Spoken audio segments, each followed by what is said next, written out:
Hello to you. I do hope you're well. Welcome to this AQA A-Level Religious Studies revision video. I'm Wardle, and today we are looking at the Paper 2 Christianity topic, Christian Key Moral Principles. So we are continuing with the good conduct and key moral principles consolidation questions. So we're going to pick up on question 32 because we are now talking about the Christian key moral principles. So lots of really interesting things coming up, actually. We're talking about the sanctity of life, and then we'll be applying that to issues such as abortion and embryo research. We'll then be looking at just war theory, and then we'll be concluding with a look at animals and environmental ethics, and in particular at Lindsay's belief that Christian ethics are too anthropocentric and that actually they need to be theocentric instead. So yes, lots to talk about, and of course lots of links to other areas of the course that we can make here. You know, a lot of links to paper 1 religious ethics, for example. So we are going to pick up with question 32, which is explain the Christian concept of the sanctity of life. And you know, the key word here really, of course, is sanctity, and sanctity means sacred, so you know, very easy to remember.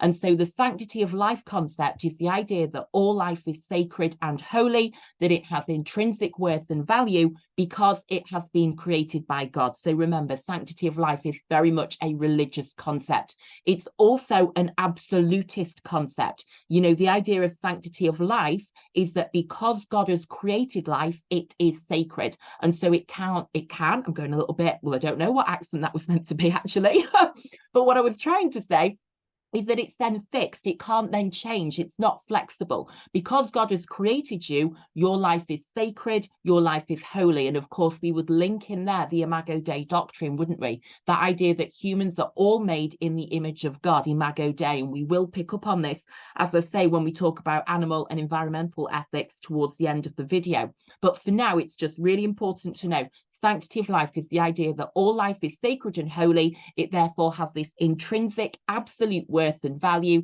because it has been created by God, and that is not subject to change. It's because God has created you, and so it is fixed, it's inflexible. Your life is sacred, it is holy, and of course then the implication of that would be that murder or taking life is wrong, because it is God who is sovereign over life. It is God who gives life and then takes life away as well. So in terms of our scripture that underpins this, you know, the brilliant quote is from Jeremiah chapter 1. Before I formed you in the womb, I knew you, and before you were born, I consecrated you. So it's this idea that every life has been intentionally created by God, that God has given your life purpose, and your life therefore has intrinsic worth and value. And so the sanctity of life is really important for understanding Christian ethics and attitudes to issues such as abortion, but then also euthanasia as well. So as I say, you know, the 10 commandments reflect this belief in the sanctity of life. Do not kill, you know, and we're asking, well, why? Why should you not kill other people? And it's because their life has intrinsic worth and value that is based on the fact they've been created by God. And so ending life would always be wrong because it belongs to God, who is sovereign over life and death. And of course, you know, this is really interesting when we consider capital punishment over on paper 1, isn't it? Because we think, well, you know, is there ever a time when, you know, your sanctity of life can be taken away? You know, or it could be seen as the lesser of two things to consider. For example, you know, taking life because it's part of a justice system, but in its strongest form, which is the form the Catholic Church takes, for example, it is this belief that no matter what you do, or no matter how you feel, or no matter what happens to you, your life is always valuable. It has intrinsic worth and value because it has been created by God, and so it can't be taken away. So question 33, give a quote from the Bible that underpins sanctity of life. Remember, in your A-level answers, you must always be giving evidence for every point that you're making. I like to say that in every paragraph, you need to refer to a scholar or scripture. You have to underpin everything with your references. So we could use Genesis 1, that God created man in his own image, because of course that underpins that Imago Dei doctrine. And then also Jeremiah as well. Before I formed you in the womb, I knew you, and before you were born, I consecrated you. You know, I chose you, I created you with purpose, and I gave your life value. And so that teaches us, doesn't it, that every human being, their life has value, it has worth, and that worth is intrinsic. Yeah, it's from within. It can't therefore be taken away. It's not subject to change, or it's not a matter of personal opinion. Every life has objective worth and value because it has been created by God. Question 34 then, explain the Catechism's teaching that human life must be respected and protected absolutely from conception. So of course the Catechism is the teaching document of the Catholic Church, and if we link that back to sources of wisdom and authority, we know that for Catholics the Church has equal authority to the Bible, and so whatever's in the Catechism would be taken just as seriously as what is in the Bible. And of course a lot of what's in the Catechism is derived from the Bible, and this is a great example of that, because the Catholic Church believes in the sanctity of life, of course. And really interestingly, they believe that life begins at conception, which is when the sperm fertilizes the egg. And so from this moment, life exists. And of course, then the sanctity of life doctrine has real implications for attitudes to abortion, doesn't it? Because it therefore means that abortion is always wrong, because human life must be respected and protected absolutely from the moment of conception. So from the moment when the sperm fertilizes the egg, that is when life has begun. And so abortion would always be wrong. And the Catechism says, from the first moment of his existence, a human being must be recognized as having the rights of a person. So from that moment when the sperm fertilizes the egg, when conception has taken place, that life is sacred. It's not potential life.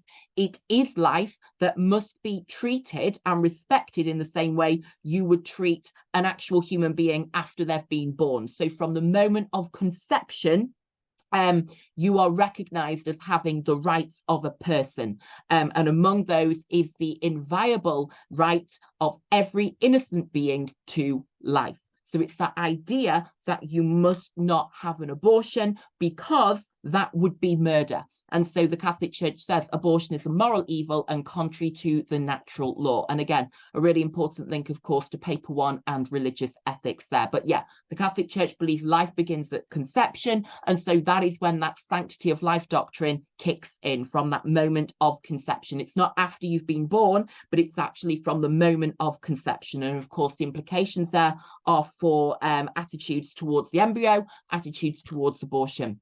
Okay, so question 35, what is the strong version of the sanctity of life principle? And this is the version that the Catholic Church maintains. And according to the strong version of the principle, all humans have an absolute right to life that must never be taken away. And so the implication is that life must always be preserved. So abortion would always be wrong and euthanasia would always be wrong. There is therefore no consideration of circumstances.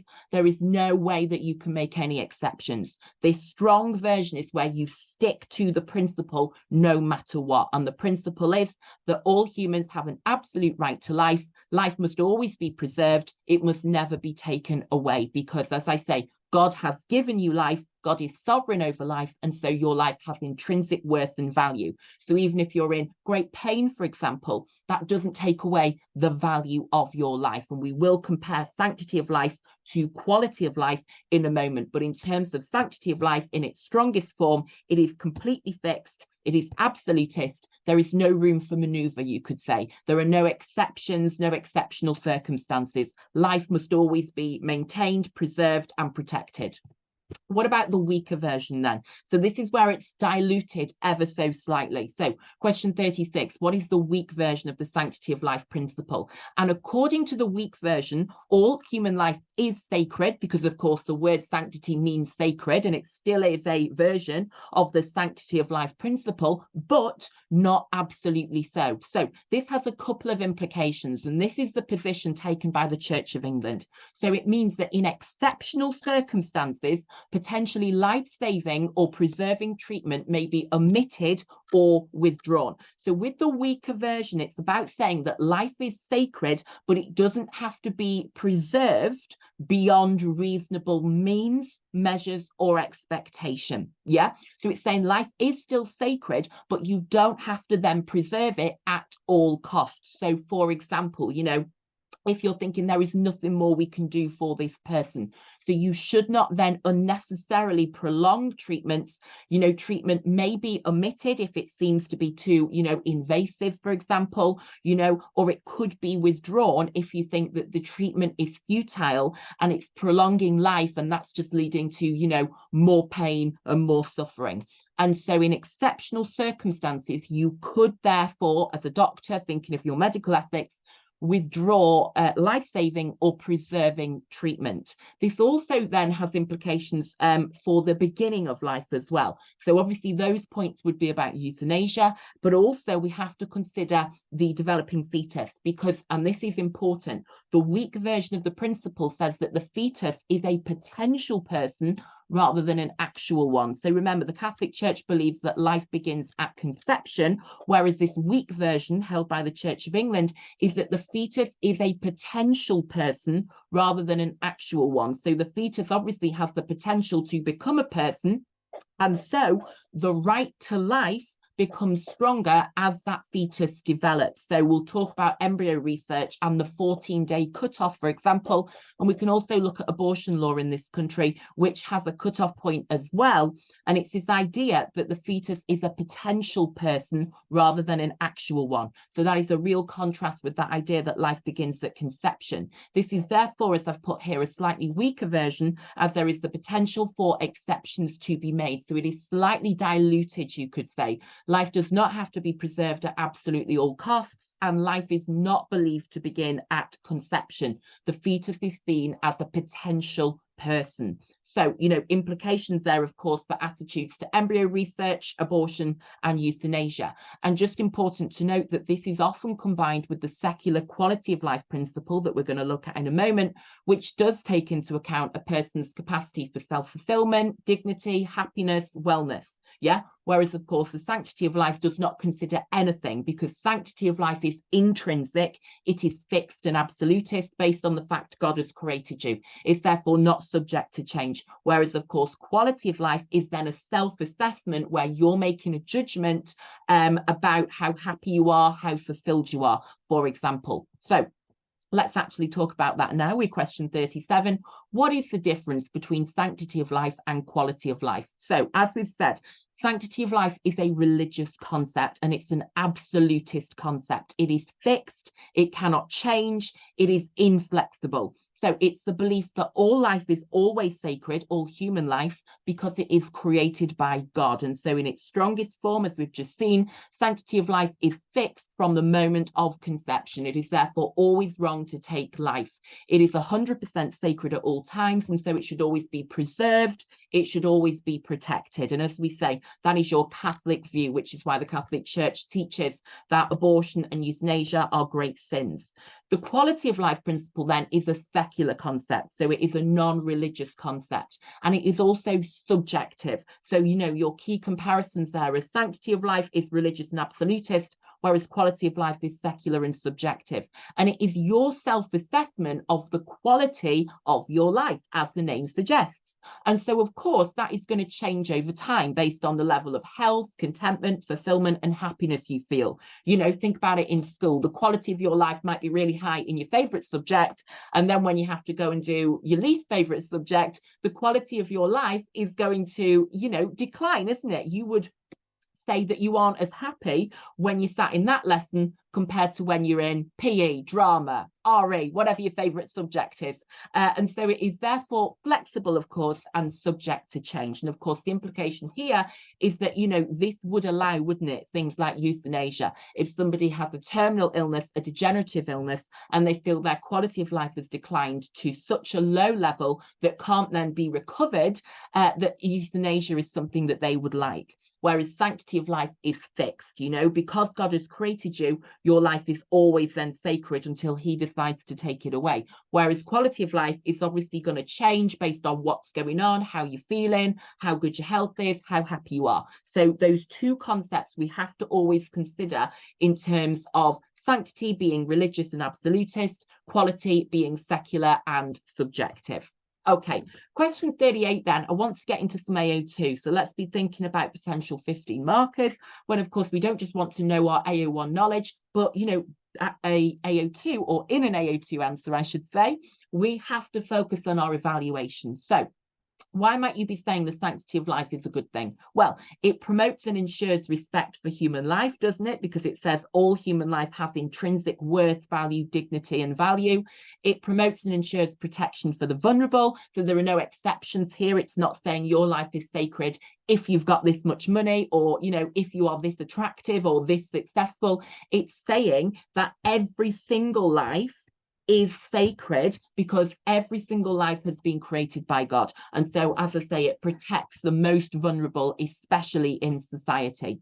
It provides a very clear answer to ethical issues such as abortion and euthanasia. You know, it's very clear about its opposition to them and why it opposes them. So there is no ambiguity, there is no uncertainty. So it can provide people with very clear, concrete solutions and answers. And of course, we can say it is true to biblical teachings such as Jeremiah. And of course, for Christians, that is always a strength because, you know, the Bible, as we know from the sources of wisdom and authority topic, is that infallible, inerrant word of God, isn't it? So it's so important that what a Christian is believing, doing, and thinking is in alignment with Holy Scripture. And we could also say that in the weaker form, there is then recognition that moral decision making, particularly in medical ethics, is a complex issue. So a weakness we're going to talk about in a minute is that actually this principle is too fixed and rigid to be practical. You know, it's impractical. It doesn't work in practice. We could say it's great on paper, but it doesn't take into account the reality of medical ethics, for example, in the real world, when there are all these different factors to be considering. Whereas you could say, you know, in the weaker form, it is actually more suitable, it is actually more practical, because it does recognize moral decision making is a complex issue, which is why it considers exceptional circumstances, for example, you know, when treatment could be omitted or withdrawn. So, you know, there is then that greater flexibility, we could say, in that weaker version. However, we do also need to know weaknesses of the principle, of course. And I think the main one is that it depends on belief in God. And we know from the secularization topic, of course, that belief in God is declining in the UK. You know, less than half the population are now Christian. And so it's only going to appeal to people who believe that we have been created by God. So in terms of, you know, in medical ethics, it's actually not going to be very helpful, is it? Because half of the people, half of the doctors potentially at least, don't actually believe in God. So why would they use this principle to inform their ethical decision making? We can say it also ignores modern science, which states that humans are evolved animals. And so that is a great link to the science topic, isn't it? You know, actually, we are evolved animals. We're not divinely created imago Dei. We actually evolved over thousands of years. So it's not in keeping with modern scientific understanding. We could say it promotes an anthropocentric view of the world, which devalues animals. And we will talk about this a lot more today when we look at the work of Andrew Lindsay, who is very, very angry about how Christian ethics prioritizes humans and takes what he says is an anthropocentric view of the world. And that's this idea that humans are at the center of the world, that the world exists for humans, and that we are the most important things, or species, I should say, on the planet. And he says, actually, we're devaluing animal life here. By focusing on that Imago Dei doctrine, we are ignoring the fact that actually our ethics should be focused on God. He says our ethics today have become too anthropocentric, and this is a great example of that. Going on and on about the sanctity of human life, it actually then devalues animal life. And he says animals have been created by God as well. We could say the strong version may be seen as too rigid. So, you know, linking it to situation ethics, you know, it's that idea that these more traditional legalistic positions, they're too rigid, they're too fixed. They don't actually translate well when you try and use them in the real world. And building on that, we could say it's unloving and lacking in compassion. You know, you can't just cling to this doctrine. You have got to take in the circumstances. No, you've got to take the circumstances into account. That's what I meant to say. And of course, you could then, if you're, you know, developing this in a dialogues essay, for example, bring in situation ethics and say that the morality of an action is dependent on the circumstances. And of course, that's something Sanctity of Life in its strongest form is not prepared to consider. Okay, so let's talk about 40 now. We've sort of set the scene with what Sanctity of Life is, and now we need to actually apply it. So we're going to apply it to embryo research. And of course, embryo research is nothing brand new to us. which is always great, isn't it? We just need to refresh our memories, because we've spoken about this on paper 1 ethics, when we've spoken about the application of ethical theories, and we've also spoken about this here on paper 2 when we've spoken about religion and science. So embryo research, it's often used to understand more about genetic conditions and also causes of infertility. The embryos can be sourced from surplus IVF embryos that are donated with consent. So, you know, the extra embryos that aren't then used as part of a couple's IVF course, you know, those embryos might then be donated, the surplus ones, to embryo research, or they can be created using stem cell therapeutic cloning.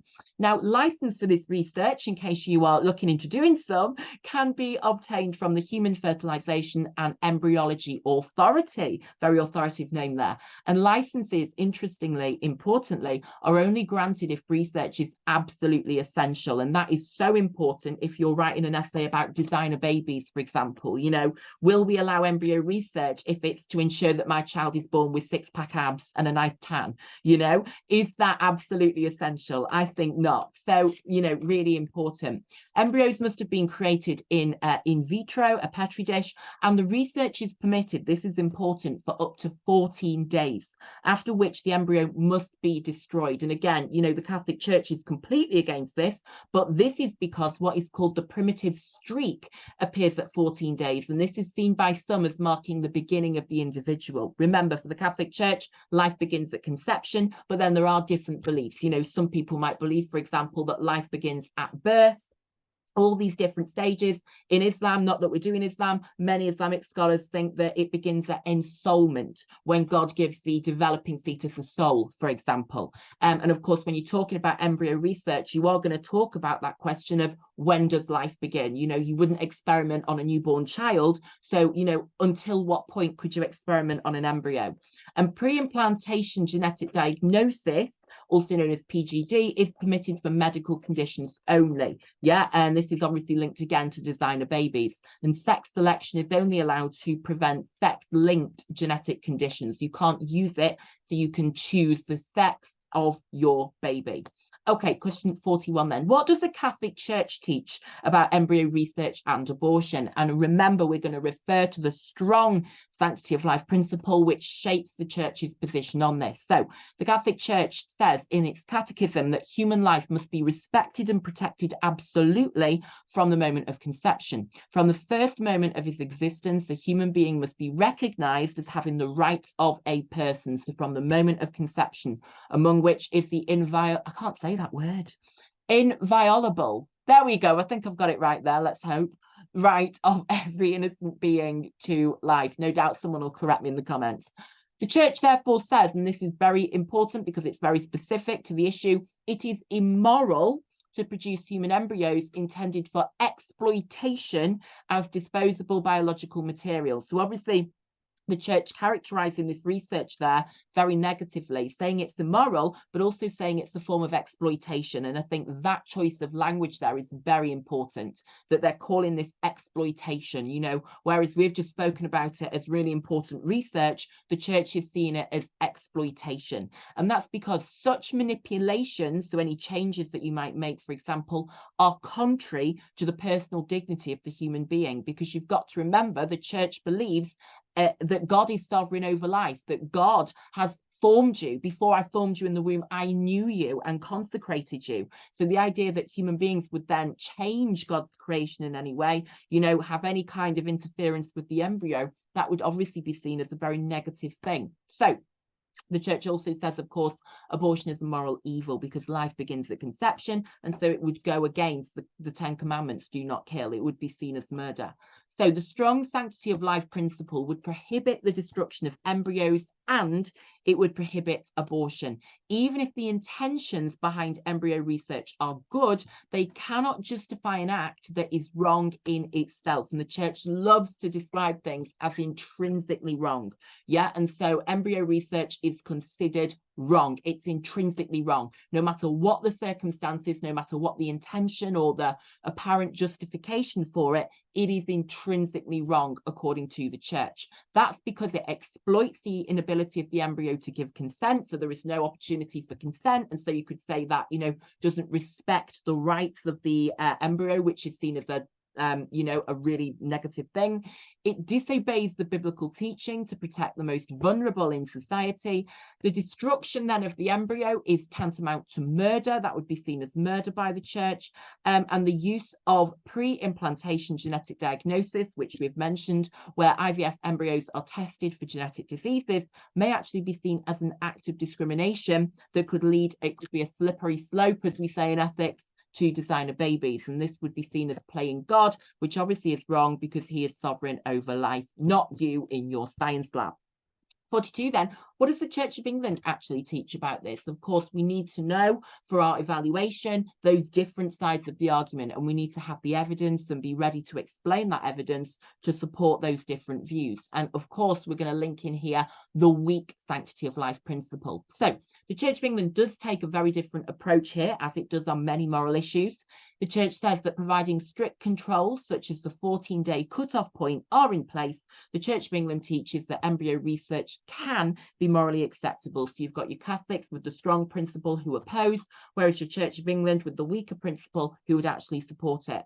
And this is obviously based on the fact that the embryo is a potential person rather than an actual person. And a nice one here is it's seen as an extension of Jesus's healing ministry and a responsible use of God-given gifts. You know, remember, Jesus was all about healing people, helping people, curing people. And of course, this research can do just that. And so it could be seen as something that is following in the footsteps of Christ, and obviously is then using God-given skills. God has given you these talents, these tools. You know, the development of science, as we know from the religion and science section, is very much seen as, you know, part of God's way of helping us, you could say. And so it's right that we use it to help and heal people.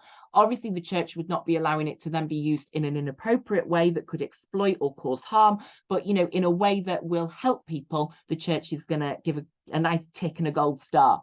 And then obviously PGD is acceptable for medical reasons only. So to transmit, no, not to transmit, to stop the transmission, excuse me, of those serious genetic diseases, it would be allowed because, again, it's an extension of that healing ministry. You could obviously link in their situation ethics as well. It puts into practice Jesus's teaching, his call to do the most loving thing. In terms of abortion, then, the Church of England does view abortion as a moral evil, but they do take a different view to the Catholic Church because they acknowledge that sometimes it is what we could call the lesser of two evils. And so it could be justified in exceptional circumstances, such as to preserve the mother's life, because, of course, that life that already exists would be seen as more important or as taking priority over that potential life, that developing life in the womb. So it can be justified, as I say, as the lesser of two evils. It's not going to be encouraged, but it could be seen as acceptable when the pregnancy has resulted from rape. And of course, that's going to cause potential emotional distress, or when the child would be born with a terrible life-limiting condition. And of course, that's going to cause physical distress, physical pain. And so there are exceptional circumstances, you know. Again, you know, these aren't things that are being encouraged. Abortion isn't seen as something to be encouraged, but it is, you know, seen as acceptable as the lesser of two evils. And that reflects the sanctity of life principle, the idea that the embryo is a developing person, not an actual person. And so, you know, there can be exceptional circumstances when it could be right, or it could be the justifiable thing to do. And again, link that into situation ethics from paper 1, that the morality of an action is dependent on the circumstances. You've got to consider what's going on. You've got to consider, you know, what caused the pregnancy, for example, rape, and then what will the child's life be like if they're born into the world. Of course, the Catholic Church would say no to that because abortion is intrinsically evil. Yeah, there is no consideration of the circumstances. It is intrinsically evil. It is intrinsically wrong. It is murder because life has begun at conception. Okay, we're now going to apply this sanctity of life to another issue. We're going to look at just war theory now, and we're going to look at this in the context of Augustine and Aquinas. So what is just war theory? Well, It is a set of rules for fighting in a war believed to be justified and acceptable to God. Now, of course, I always think straight away, well, we've got a commandment that says do not kill. And one thing that's guaranteed with war is killing, isn't it? However, this just war theory has been developed over the years, first by Augustine, who, of course, we've met many times when he's been talking about original sin, and he's been, very negative about women. And also Aquinas, who we've met many times, for example, with natural moral law. Now, whilst the early church was largely pacifist, and we will be looking at quotes that support that in a moment, this just war theory has been developed, as I say, by Augustine and Aquinas. And today, the Catholic Church teaches, because of just war theory, that there are strict conditions when war can be fought. Remember, St. Thomas Aquinas, a doctor of the Catholic Church in the 13th century. Very influential on church thinking to this day. For example, his attitude to animals is going to be influential in a moment's time. But we need to know with just war theory that it literally sets out the criteria, the rules for when a war can be fought. So, you tick them off for when a war might be justifiable to start it or get involved in it. And then a second set, which is all about how it should then be fought. So it's about whether you can fight it, and then if so, how you should fight it, okay? And these are known as jus ad bellum and jus in bello. So jus ad bellum is the conditions when going to war might be justifiable, and then jus in bello is the criteria for how it can be fought. So we're going to have a look at those in detail now. So 44, give examples of the jus ad bellum criteria. So this is the criteria, as I say, for deciding whether or when going to war might be justifiable. So can it be justified? Can we do it? And the criteria is this. It's got to have been declared by a legitimate authority. So it's not some random person on the street that goes, do you know what, let's have a war, or on TikTok, for example. It's got to be a legitimate authority, for example, the government. It has to have a just cause. So the reason for the war can't be, well, we were bored, we felt like a bit of fun, or I don't know, I'm trying to think, they wouldn't do something for us. We're not happy. I've thrown my toys out the pram. The cause has got to be justifiable. You've got to have a right reason. You've also got to have a right intention. So what you're trying to do has got to be correct. Your intentions have got to be to protect someone, for example, or to defend someone. Your intention can't be, I want more land, I want more money, that kind of thing. It's also got to be a last resort. This can't be your first response to a problem. You can't just, be having an argument between two countries and go, okay, we're going to war with you. You've got to have tried the peace talks, the negotiations beforehand. This has got to be your absolute last resort, that there's nothing else that you can try, nothing else will work in terms of peaceful resolutions. And finally, it's got to have a reasonable chance of success. You can't go into the war if there's 0% chance of any success. You've got to have some certainty that you can actually win the war. You've got to know what winning would look like. You've got to know what you need to do in order to win this war. It can't just be entered into when you think we're just going to be here for years and years and years. There's no end or exit strategy in sight. There's got to be a chance of success. Then we have the jus in bello. So you've met that criteria. So now obviously you're in the war. You're there. You're on the front line. It's all kicking off. How should it then be fought? Well, number one for this criteria is that innocent civilians must not be targeted. And of course, when we apply this to nuclear weapons, which we'll do in a moment, this is, a really important one. Nuclear weapons are indiscriminate. They kill absolutely anybody in the area. Whereas this just war criteria requires that innocent civilians are not targeted. Now, the doctrine of double effect, of course, is that, if you're targeting an ammunition factory, for example, and it happens that people lived around it and they died when you bombed that factory, the doctrine of double effect would see that as a side effect, if you like, of your course of action. But if you're directly targeting civilians, that would actually be seen as wrong. And then finally, the use of force must be proportionate. And again, we'll talk about this with regards to nuclear weapons. But basically, your force must be proportionate. Someone can't just shoot with one weapon, so then you drop a nuclear bomb. It's got to be proportionate. You've got to make sure that your response is proportionate to the what can I call it, the trigger for your response, the reason for your response. So you're fighting fire with fire, that kind of thing. It's got to be in proportion. Okay, so let's then develop this a bit more. So 50, not 50, not yet, 46 for now, excuse me. Explain the Catholic Church's teaching that there are strictly limited circumstances when war can be justified. So this is based on that just war criteria. You know, we've just seen what that criteria is. We've seen those 5 things, such as a last resort and for a just cause with the right intention. So in accordance with just war criteria, which has, you know, influenced the church, as I say, Aquinas massively influential on the church, Augustine massively influential on the church, as we know. So in accordance with their just war criteria, there are strictly limited circumstances when war can be justified. And as I've put, see the just ad bellum, but also the just in ad bello. Is it bello? Just in bello, excuse me, criteria. Honestly, guys, my Latin's gone out the window today, clearly.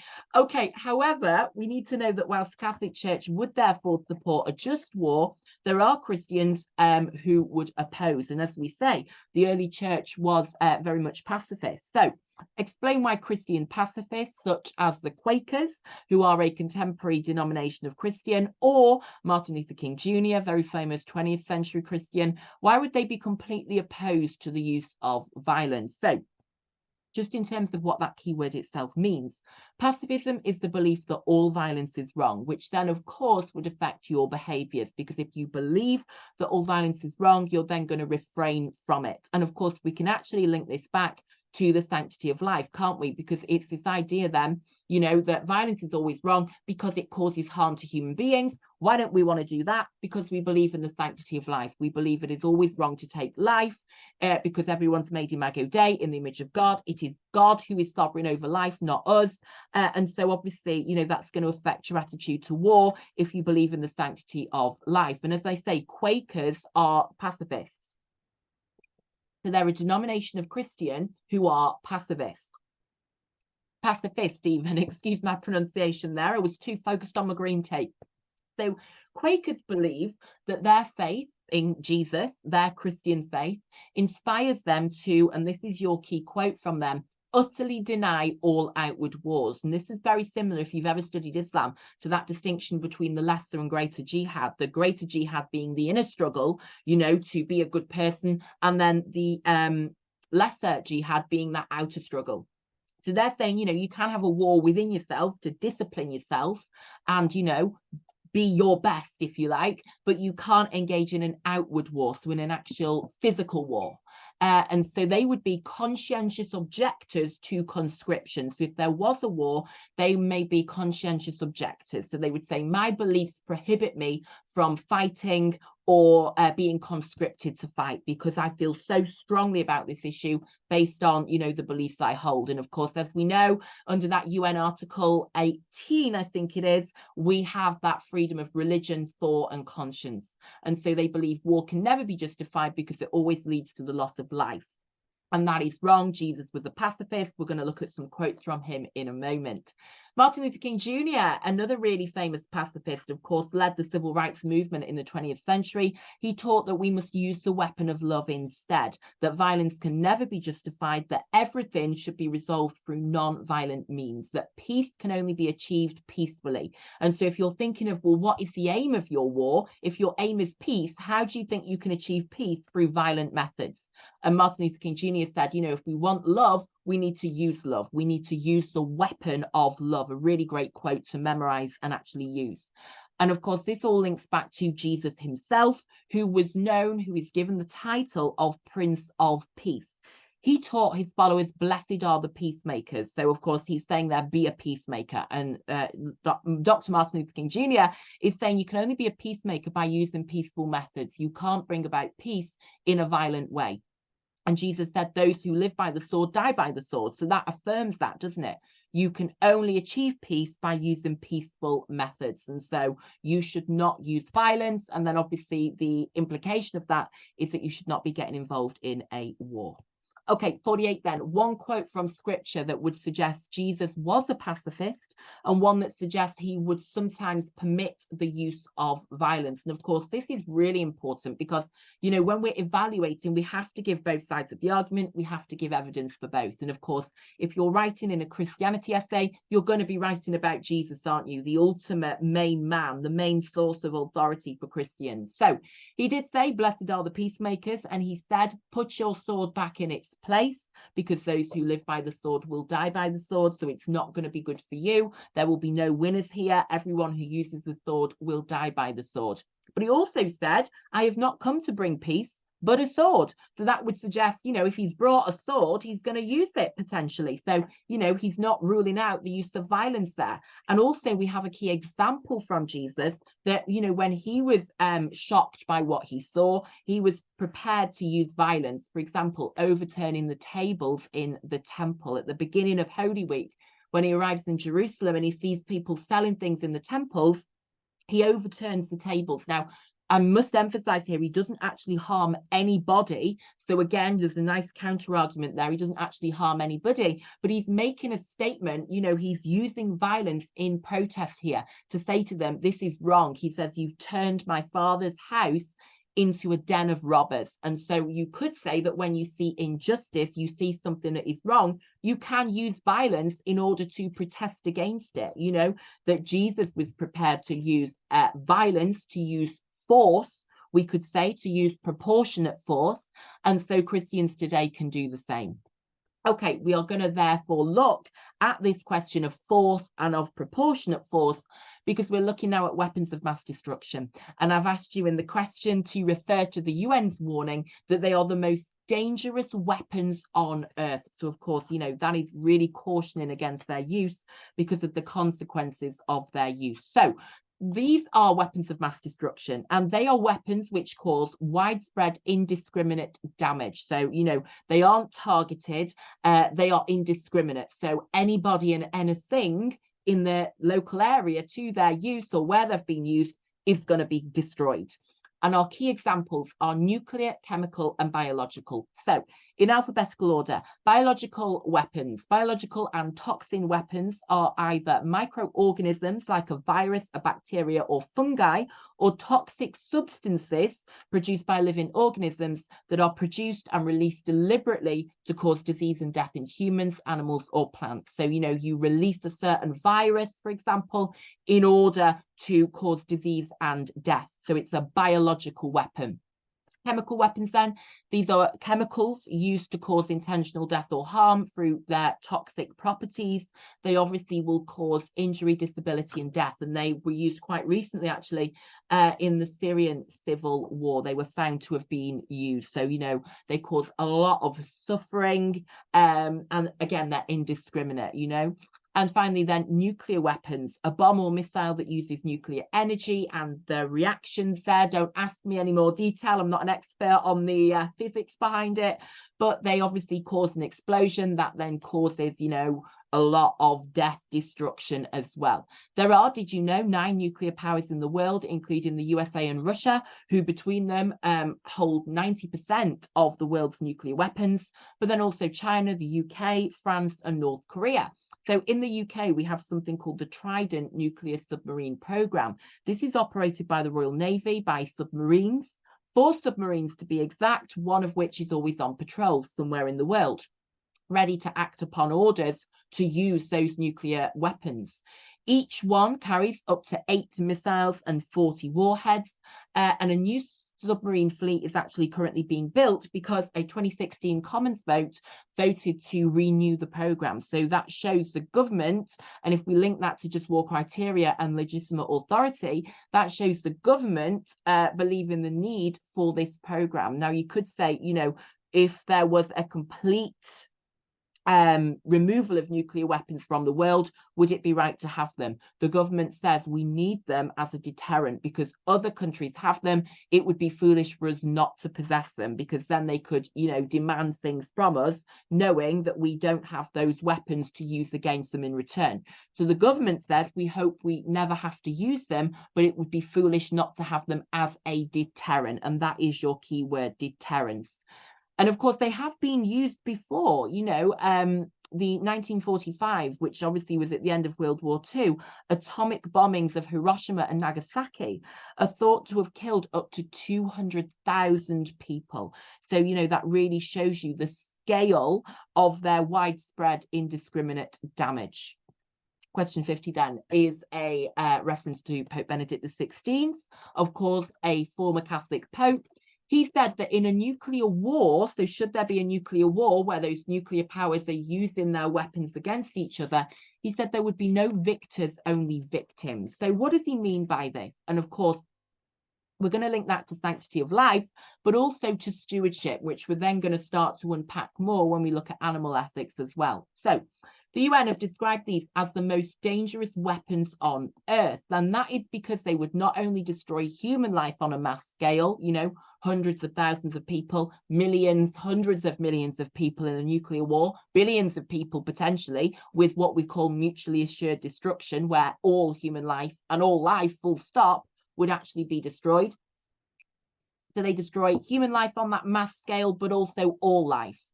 To start to think about your just war criteria and actually whether these could meet that.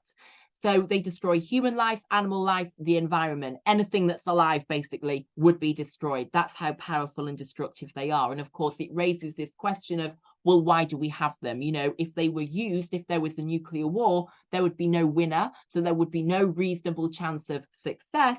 Everybody would actually be a victim and die. And that links in with that idea of mutually assured destruction, that their use in a war would lead to the annihilation of all life on Earth. There's a very positive thought for your day. So this not only violates, of course, the Christian teaching on preserving human life, because you're actually going to destroy the entire human race, but also protecting the world, because you're also going to destroy the world that God has created and given to you as a gift, and he has told you to take care of. So yes, it's, you know, it's not going to end very well, is it, shall we say? So, of course, in terms of scripture, it's going to go against Exodus, do not kill, because you are killing on a mass indiscriminate scale. You're, you know, potentially killing all of humanity. But also then Genesis says God put man in the garden to take care of it. So we were put in the world to take care of it, not destroy the entire thing in a war. So let's actually talk, though, for 51, why some Christians may think the use of weapons of mass destruction could be justified by just war criteria. So you could say, you know, if you're really picking carefully, it could meet some of the just ad bellum criteria, because it could be seen as a last resort. You know, if another country has decided to deploy their nuclear weapons and you know they're going to destroy your country, this could be a last resort for you. Or, of course, if declared by a legitimate authority. As I say, you know, the UK government has them. The Prime Minister is the one who would authorise their use. And you could say, well, you know, the Prime Minister is democratically elected. So if they decide they need to be used, then, you know, that is declaration by a legitimate authority. So we could say it does meet some of the criteria. Interestingly as well, Joseph Fletcher, who we know, don't we, from our paper 1 study of situation ethics, he implied that the 1945 nuclear bombings were the most loving action in that particular situation in terms of the role they played in, you know, bringing to an end the war, bringing the war to an end. So he based this on his version of utilitarianism and on his equation of agape with justice. So, you know, really interesting there to consider, actually, could their use be justified for a greater good? Obviously, if their use led to a nuclear war where there would be no victors, only victims, we're going to think no. But actually, in that case, if, you know, is it correct, is Fletcher correct to imply that, you know, that was actually the most loving action in that particular situation? Can you ever foresee that as a loving thing to do, to use weapons of mass destruction? 52 then, why would some Christians think the use of these weapons could never be justified? So again, thinking of contrasting these viewpoints for an AO2 essay.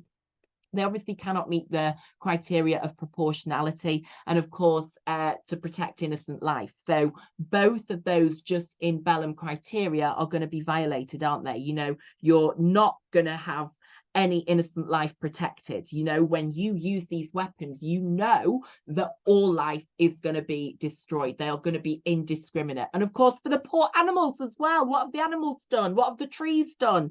They're all going to be destroyed in the process. And we are going to talk about animal ethics and environmental ethics in a moment. Obviously, it goes against do not kill, doesn't it? Because it would actually lead, that should say, to the loss of life on an extraordinary scale, on an unthinkable scale. In terms of stewardship, God put man in the garden to take care of it. We're told in Genesis chapter 2, this would obviously destroy the environment as well as human life. So that would go against the duty to be stewards. And again, that key idea of it leading to mutually assured destruction. So, you know, it's a bit of a kamikaze suicide mission, because there would be no victors, only victims. So that is why it couldn't be justified. There is no reasonable chance of success. There is just a guarantee of mutually assured destruction.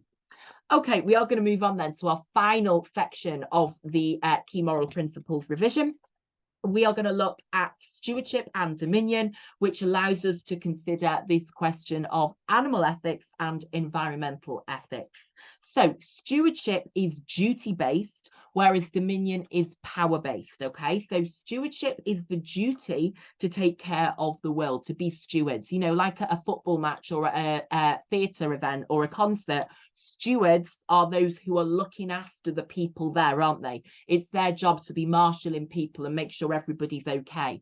And this is the idea in Christianity, that humans are stewards over creation, that they are here to take care of the world, and that they will be rewarded for that by God.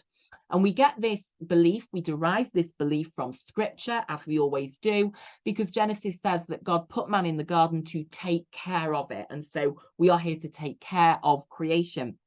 Dominion then is the belief that humans can dominate and rule over the rest of creation. And this again is derived from Genesis, which literally says they may rule over all the creatures. And that is associated with the Imago Dei doctrine, the idea that it is humans who are made in the image of God. So they have this special value. They then have this special power. But we are going to look at this debate about whether with dominion comes responsibility. And we're going to be looking at this debate between stewardship and dominion. Are they compatible? Are they in conflict? If you have to choose between the two, which one should a Christian choose? And we'll look at Pope Francis's encyclical Laudato Si, for example, which is very critical of the idea that we can just be dominating over the rest of creation. He actually says that is based on a misunderstanding of scripture. So we're going to look at that in detail. So let's start looking at that now, actually, because as I say, Pope Francis wrote an encyclical called Laudato Si, and I've asked you to tell me about it and explain in particular his quote, a very helpful quote: "Let us be protectors of God's creation." And of course, we're going to refer that, we're going to link that to stewardship. So Laudato Si, which is called On Care for Our Common Home. And of course, the connotations of that are very significant, aren't they? You know, describing the world as our common home. It is an encyclical, so a letter written by a pope. So, of course, it has absolute authority for Catholics, published in May 2015. Now, this was obviously in response to the problem of climate change and the use and abuse of the environment for human profit, human gain, and, you know, in order to fulfill human needs. And Pope Francis emphasizes here that we have been created as God's stewards, that we are here to be protectors of God's creation. We shouldn't be exploiting it for profit. And he links that back to Genesis, to Adam and Eve, who were placed in the garden to take care of it, not to exploit it, not to use it for their own gain, but actually to take care of it, to work it and take care of it.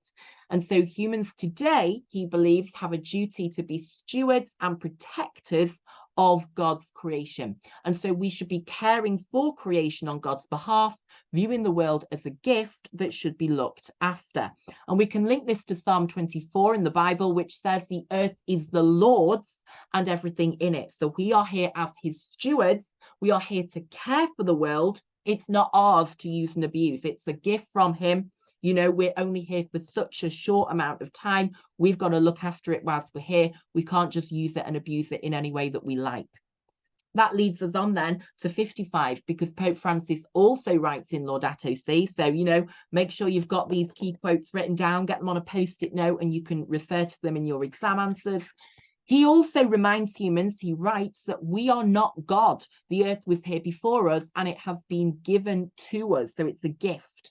So here he is reminding us we are not God, and this is important because it links to what Andrew Lindsay says. that ethics have become too anthropocentric rather than theocentric. You know, we think basically that we are now God, when actually we're not. God is God. This is God's world. We are here as stewards. It's not ours to use, abuse, and profit from. So he warns against focusing too much on dominion. He says we must not think the world is ours to use, abuse, and exploit for our own advantage. You know, we could link that as well to Psalm 24, because this psalm tells us the earth is the Lord's and everything in it. So it's not ours to exploit for our own selfish gain and advantage. He is, you know, he is telling people here, he's reminding people here, the earth has existed long before us and it will exist long after us. You know, we're only here for 88 years. You know, we believe the universe has been here for 13 billion, 14 billion. So, you know, it's about having humility, and it's about being respectful that you are just a tiny part of this incredible, ever expanding universe. And so you've got to remember, you are not God.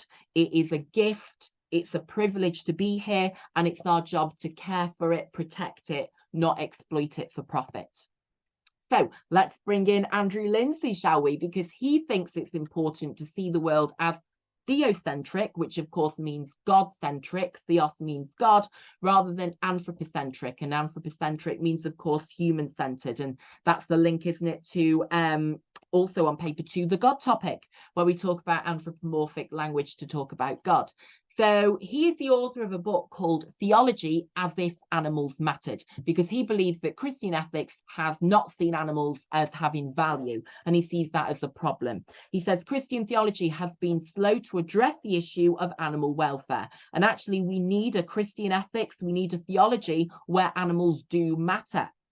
He says that the moral status of animals today is at a stage somewhat similar to the feminist issue 40 years ago. So, you know, a link there to the gender topic, when, you know, we've seen those feminist theologians critiquing Christianity. He is now critiquing Christianity on behalf of the animals. And he's saying, you know, in the same way that we've worked for women's rights, LGBT rights, for example, we need to work for animal rights. So, you know, you could see him really as a liberation theologian for the animals, you know, because he criticizes the anthropocentrism of Christian ethics. And he said, you know, we are too focused on humans. We believe that humans are at the center of the universe, at the center of the world, whereas actually they're just one part of creation. And, you know, we are seeing human beings as gods, basically, when he's saying, actually, Christian ethics should not be focused on humans and their needs and what they want. It should be focused on God and what God wants.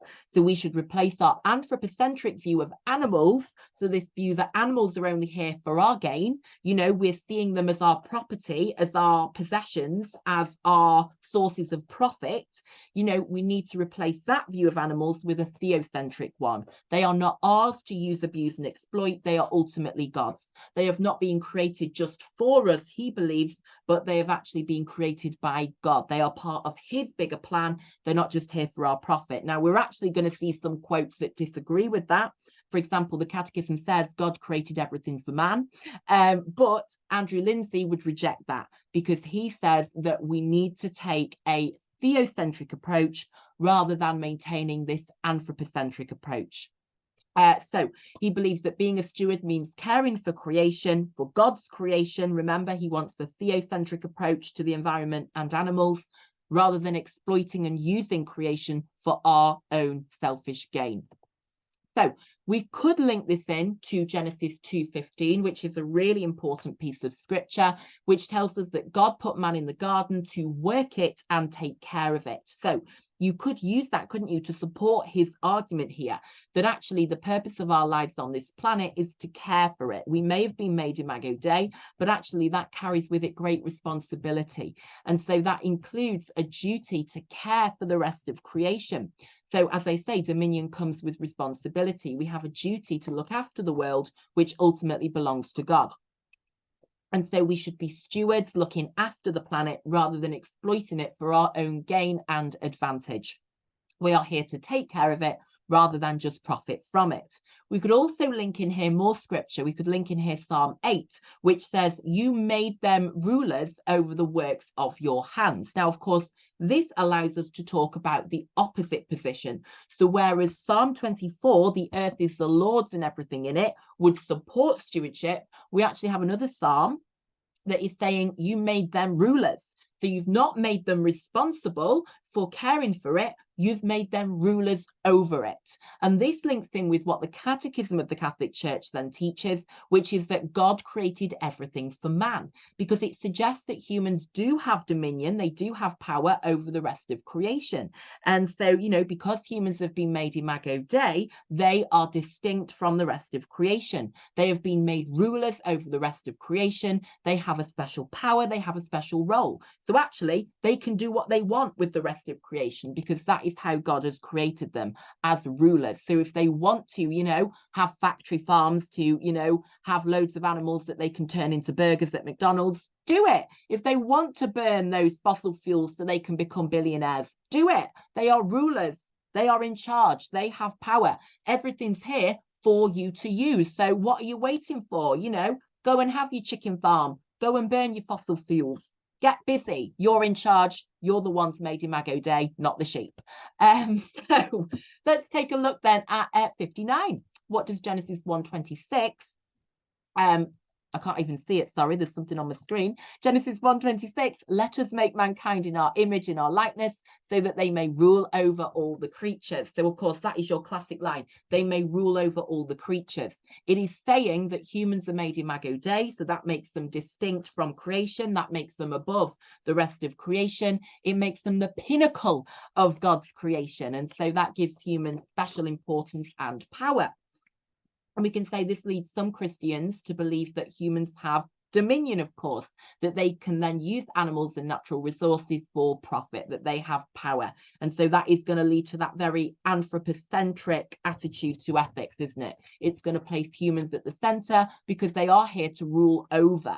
Interesting that there is that link between the Imago Dei and then the dominion, you know, really interesting. Imago Dei leads to belief in the sanctity of human life, and then also the supremacy of human life, that human life is more important than any other life. So interesting, the implications of that one doctrine, how important it is, how, you know, influential it is on Christian ethics and thinking.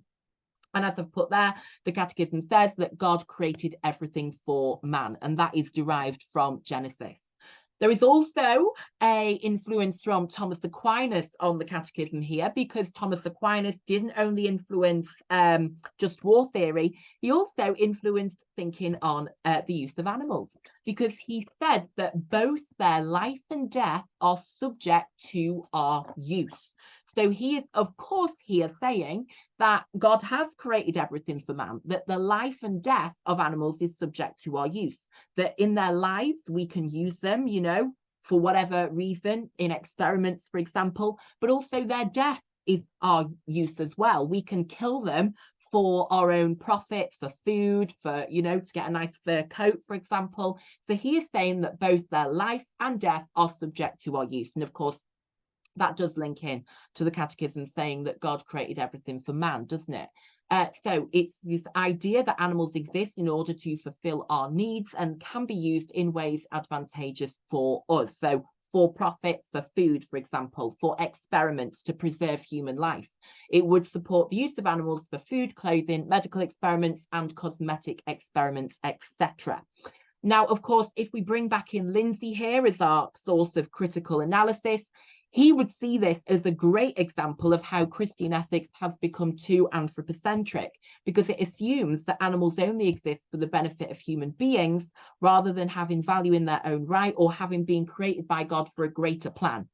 Again, he said Christian ethics is too anthropocentric. You need to move away from focusing on humans and focus on God. And remember that God created those animals. Now, Aquinas would come back and say, well, yeah, he created them for you to use them. But of course, for Lindsay, this would be seen as, you know, a great example that it is too anthropocentric. Christian thinking is too focused on humans and thinks that animals only exist because they will serve human beings. And of course, that is what Aquinas is saying, but Lindsay is saying that is wrong. So you've got to start thinking which side of the argument, you know, do you support? What do you think? So finally, we've mentioned this a few times, the Catechism's teaching that God created everything for man. What is the implication of that then if we think about animal ethics? Of course, Lindsay would see that as a great example of the fact Christian ethics has become too anthropocentric. you know, that all animals exist only to fulfill the needs of human beings. That is basically what that quote is saying. It is suggesting God has created animals to fulfill the needs of humanity, isn't it? That they should therefore be used by humans for their own advantage, for example, for food or in experiments. And that then, of course, we link that back to dominion. That reflects belief in human power, that humans may rule over, as Genesis says, all the creatures. Okay, what about question 62 then? Because this actually takes it further. So Genesis says, everything that lives and moves will be food for you. Now, just to set this in context, this happens after the flood, the big flood where Noah gets them all on the ark 2 by 2. We all know that story, don't we, from primary school? So he is, who's he? Maybe I was thinking about Noah. What I meant to say is this is the new covenant that God makes with Noah after the flood. And God says to him that he has given him all the animals, fish and plants to use. So here you are, Noah, they're all yours. Create your farm, you know, make your money, have your burgers, off you go. Because God says, we are told in Genesis, just as I gave you the green plants, I now give you everything. So you don't need to be vegan. You don't need to stick to the plants and the lettuce leaves. You can have the cows. You can have your beef burgers. So this obviously would reaffirm that God created everything for man. So it would give scriptural support to dominion, and it would give scriptural support to what the church teachings are. And it's obviously saying here that animals have been created in order to be food for humans. So it would support the use of animals for human gain, for example, for experiments as well. It gives humans permission to use animals for food. But again, thinking of your critical analysis, you could bring in Lindsay here, because this is another example of how anthropocentric Christian ethics are, that this story has been written to justify the exploitation of animals. You know, this idea that everything, has been created in order to benefit humans. And Lindsay, of course, says humans are not the pinnacle. They are not the only part of creation, that actually we have to focus on God, because animals belong to God, not humans. But of course, your counter argument could be God has literally said they're here for you to use. Off you go, Noah. So, you know, a really great debate you've got going on here, really, between these two sides of the argument. And again, you've got to be thinking in terms of what conclusion you will reach in your essay. You know, are you going to back the dominion side of things, or has Lindsay got a point? Question 63 then, why might modern methods of farming, fishing and using the earth's natural resources be criticised by some Christians? So, you know, what would the problem be with those modern methods? Because of course things have changed since when the Old Testament was written. You know, the farming methods used when Genesis was written are not the same as the farming methods used today. You know, today over 2 trillion fish are killed every year for food. More than 70 billion land animals are killed every year for food. In the USA alone, 110 million animals are killed in experiments every year, some of them medical, some of them for cosmetics. And 10 million hectares of forest are deforested every year. That's an area roughly the size of Portugal every year, although there are now efforts to bring about reforestation, I think it's called. You've got deforestation and then reforestation. So trees are then being planted as well to try and offset that. But what are the problems then with these, you know, these very large scale methods, you know, as I say, intensive farming, where you've got hundreds of thousands of animals in these factory farms? So obviously too intensive. They would be seen as maybe unsustainable, as contributing to climate change, of course.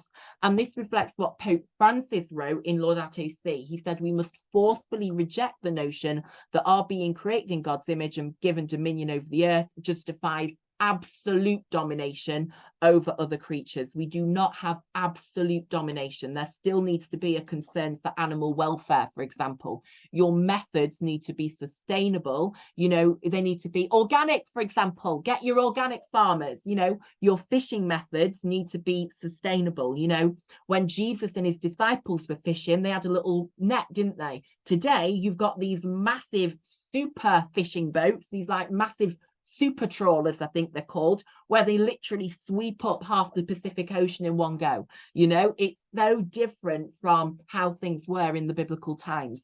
And it's on such a scale that it might be seen as too intensive.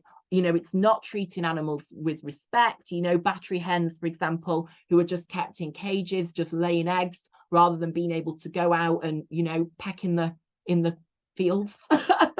You know, the methods being used, which are all about maximizing profit, and so they're very anthropocentric, you know, they could be criticized.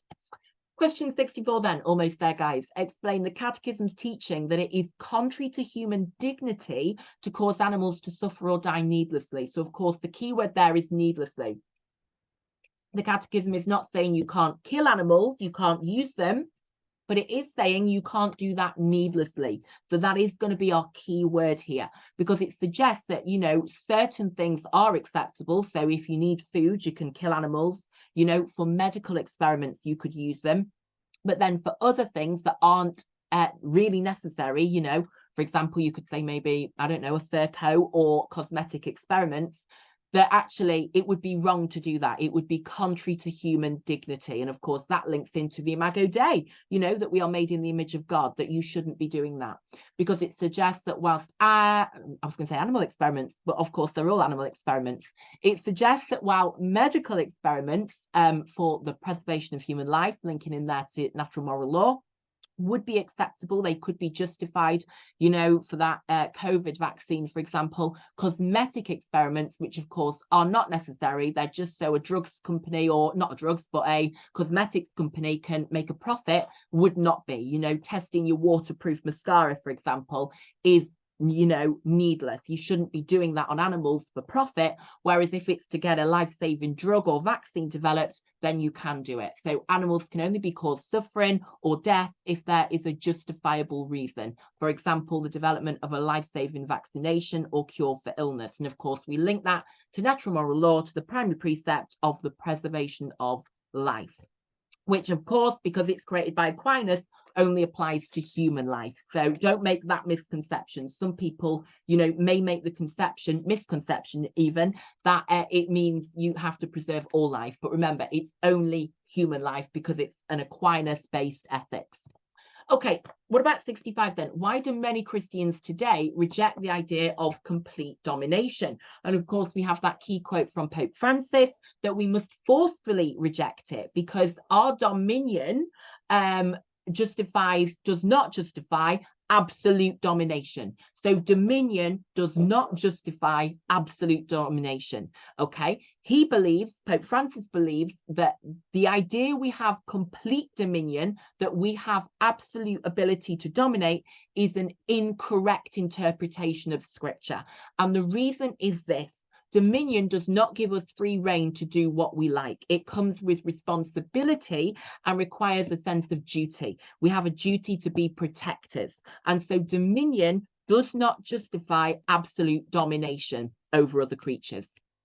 So remember, dominion does not justify absolute domination. Dominion comes with responsibility. It comes with a duty to protect. So, you know, in the same way that, you know, having children, for example, being a parent does not mean you can then use your children to, you know, do slave labor, for example. You know, you have a duty to care for that child, don't you? And so, you know, it's this idea that dominion, having power, and of course, this applies to power in any context, comes with responsibility. Whenever you have power over people as a manager, for example, you know, as a monarch, that carries responsibility. You can't then just have absolute domination and do what on earth you want, quite literally. So then, of course, linking in Lindsay, it's that idea that God is the ultimate sovereign over the earth. We must take a theocentric approach. It is God's earth. We are just looking after it for him, rather than an anthropocentric approach where we believe we're the most important, everything revolves around us, we should have absolute domination. And then finally, I think, is this the last question? No, it's not. I tell a lie. But we're nearly at the end, don't worry. Number 66, state 2 issues associated with the global environmental crisis. Dr. Luke Kemp said that there are plenty of reasons to believe climate change could become catastrophic, even at modest levels of warming. So, you know, even if we don't have a nuclear war, we've got climate change. So it's all looking great, isn't it? So what are the problems? What are the issues? You could say pollution, of course. a lot of research at the moment about the consequences of air pollution in cities, for example, and how that is affecting life expectancy in places such as London. Loss of habitats, of course, rising sea levels because you've got the ice caps melting. And of course, you know, that's going to again lead to the loss of habitats, but also it's going to lead to changes in, you know, the number of tsunamis and things. I'm thinking flooding, more flooding, I'm guessing, of course. Global warming, as you can see, I'm not a geography expert, although I did get an A star in the GCSE geography, can I just say, 100%, but yeah, I'm not really living up to that today, am I? I do apologise. It also leads to increased risk of droughts and extreme weather events. And then ultimately, of course, as I say, we're being very positive today, extinction. So, you know, if you don't have mutually assured destruction from the weapons of mass destruction, you've got that ultimate extinction from climate change and the global environmental crisis. So yeah, as Greta Thunberg says, how dare you? You have stolen our future. It's not looking good, is it? So this does lead us to the final question today, which is, how are Christians responding? So obviously we have got a problem. Pope Francis has written a letter about the problem, Laudato Si. But what are we now doing about the problem? What is the Christian response? And I've asked you to refer to eco-theology, which is kind of like a liberation theology for the planet, and also a rocha, which means a rock, the rock. So we're going to talk about these two examples. Many churches today are promoting what is called eco-theology. This is an environmental approach, creating a right relationship between religion and nature. It's emphasizing the interrelation of all God's creation. So, you know, it's about avoiding a belief we have that absolute domination, that we're at the top of the tree, but actually believing everything is interrelated, that, you know, all of the environment is interrelated. We depend on the environment. We should care about the environment. So, you know, it's very much about let's embrace the trees, you know, let's talk to the plants. So King Charles would like it. This obviously can be derived back to Lindsay again, because he, of course, advocates a theocentric. We could say this together now, couldn't we? I've said it that many times. Get it on a t-shirt. Do you know what I mean? He advocates the theocentric rather than anthropocentric approach to animals and the environment.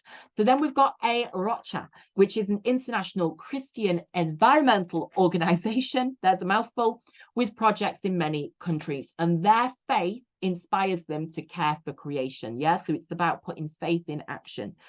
Their website says they are a global family of conservation organizations working together to live out God's calling. So it's seen as a calling from God, and we can link that to Genesis, to take care of the garden for creation, take care for creation, and equip others to do likewise. So I do hope that's been helpful. Thank you very much for joining me. Good luck with your studies. Good luck with your revision. And I will see you, I hope, very soon. Bye-bye.